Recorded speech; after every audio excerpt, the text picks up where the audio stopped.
My best friend, her uncle gave her a 16mm camera, and we decided to make a movie. And basically that's exactly what I've been doing ever since.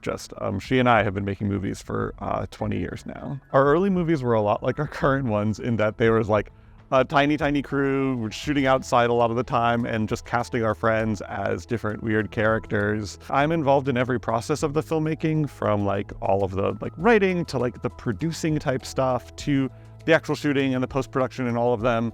And all of them are annoying, but all of them also find like new ways for me to get inspired and to be excited. Generally speaking, we usually start with a title for our movies. Our movies tend to have like pretty memorable titles. So our first big movie was called Blondes in the Jungle. And so we had the name Blondes in the Jungle, and then we thought about what jungles we had access to and what blondes we had access to, and made that movie. And L for Leisure, Two Planes and a Fancy was our Western.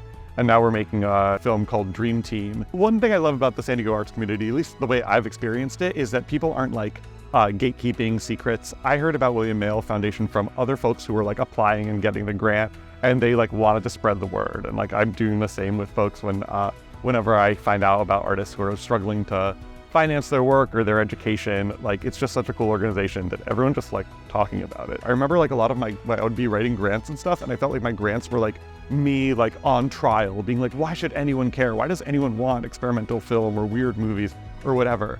And like the longer I've been making them, the more that question just seems like nonsense to me. Like people find meaning in art. My movies have connected with like all sorts of people who kind of had never seen an art film before connect with it. People who are like, that's their whole life, they connect with it. A lot of people just like structure their lives around like the pleasure they can get from song or dance or film or photography or whatever. Like it means so much to so many different people.